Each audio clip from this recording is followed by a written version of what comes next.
Akan melakukan review pertemuan dari awal hingga pertemuan ke-11 mengenai hegemoni.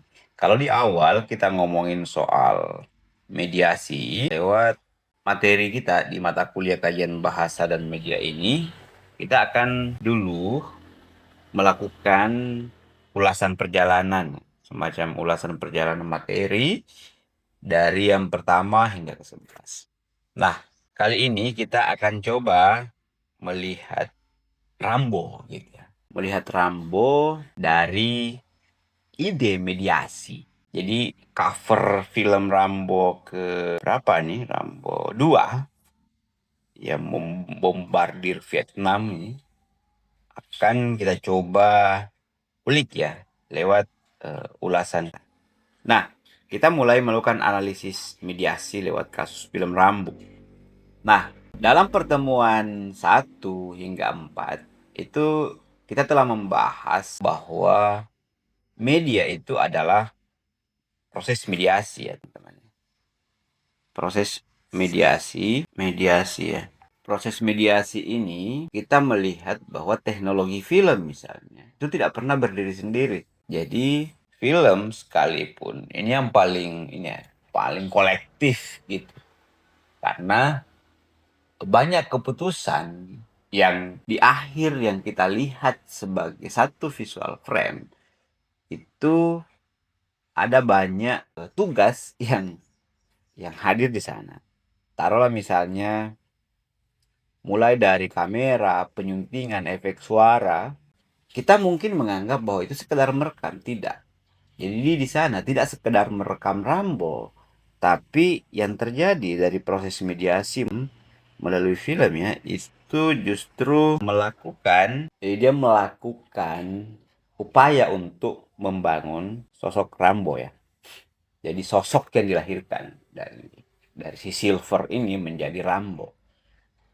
Kita akan melihat bagaimana pembentuk persepsi ini sebagai bagian dari teknologi sebagai pesan. Jadi kita akan melihat mediasi dan teknologi di film sebagai pembentuk persepsi.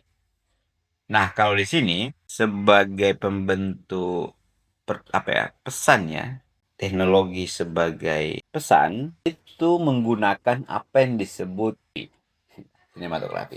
Jadi kalau dalam tulisan-tulisan atau esai atau apa, ada grammarnya atau ada dramaturginya kalau pertunjukan dan seterusnya. Kalau di sini kita akan melihat bagaimana penggunaan sinematografi sebagai pesan.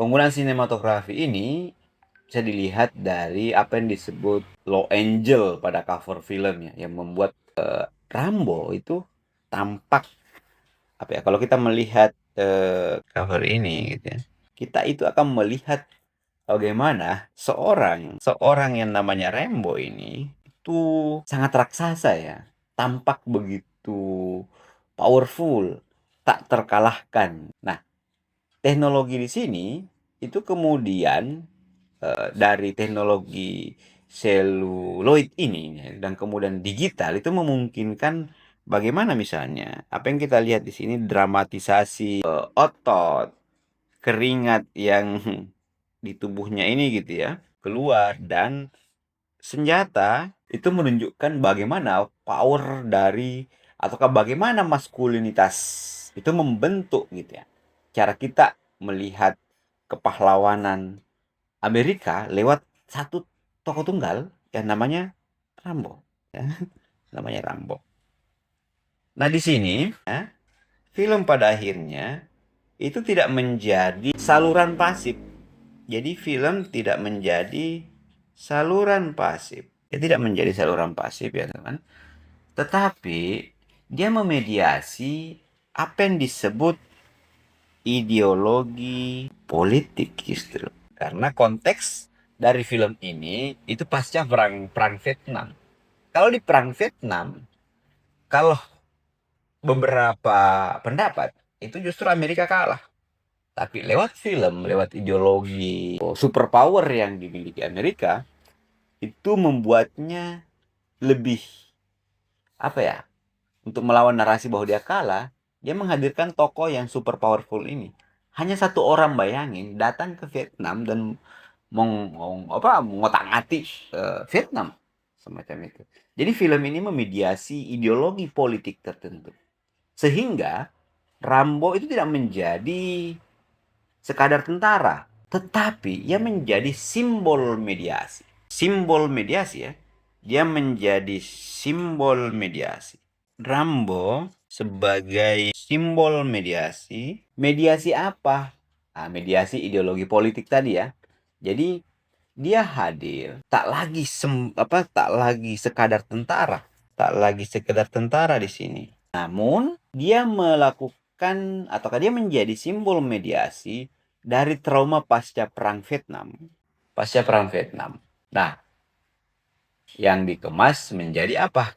Narasi, narasi apa? Kemenangan. Padahal sesungguhnya kalah, kalah. Kalau kita lanjut melihatnya film tak lagi menjadi sekedar kata di sini ya. Coba kita lihat bagaimana mode damai yang tidak semata mengutamakan kata. Jadi bukan sekadar kata yang dihadirkan di sini.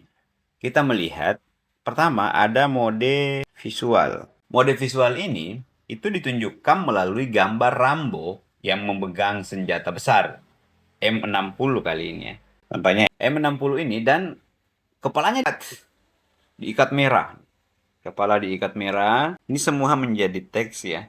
Kepala diikat merah. Lalu secara semiotik, kita kemudian menemukan interpretasi sebagai apa ya? Kalau dilihatnya sebagai ini.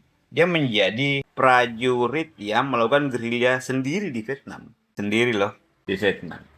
Nah, selain yang visual yang kita sudah baca ini, ada juga yang bisa kita lihat sebagai mode tekstual ini ditemukan melalui judulnya sendiri ya.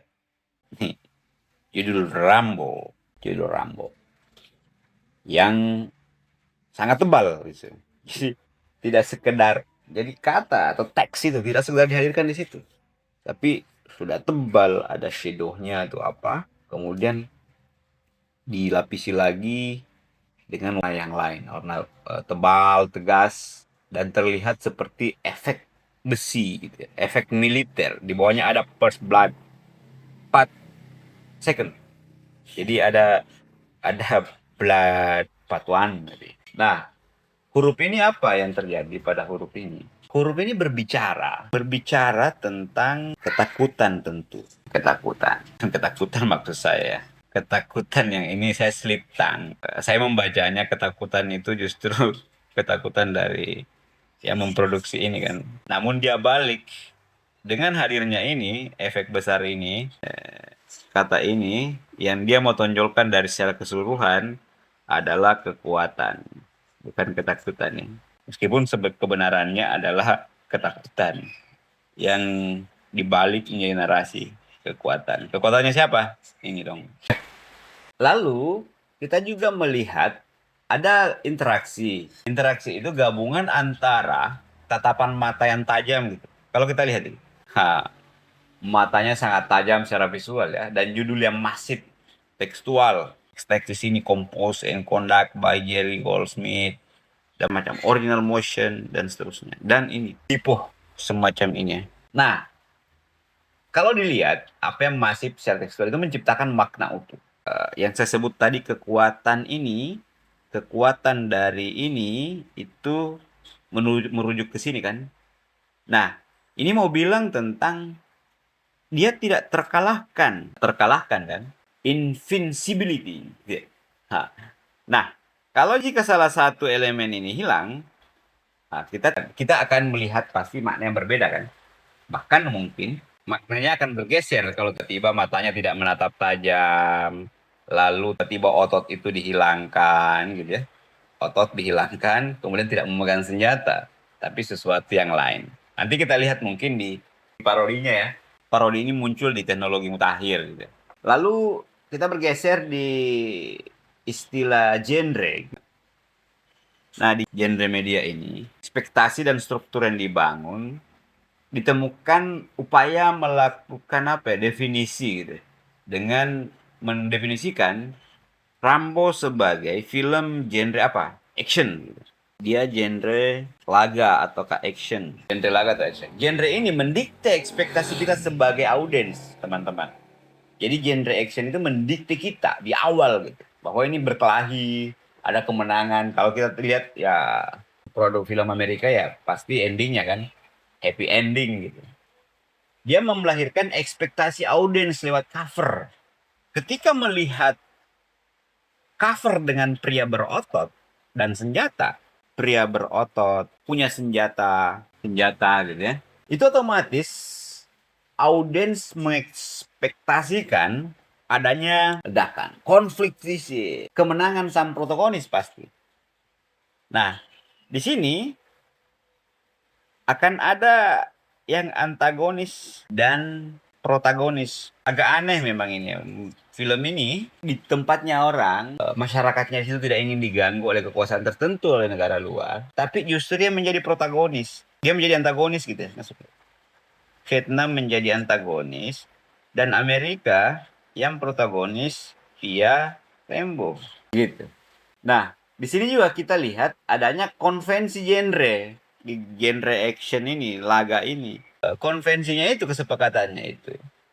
Itu mengatur bagaimana bahasa digunakan, dialog yang minim namun sangat ikonik kan? Ikonik.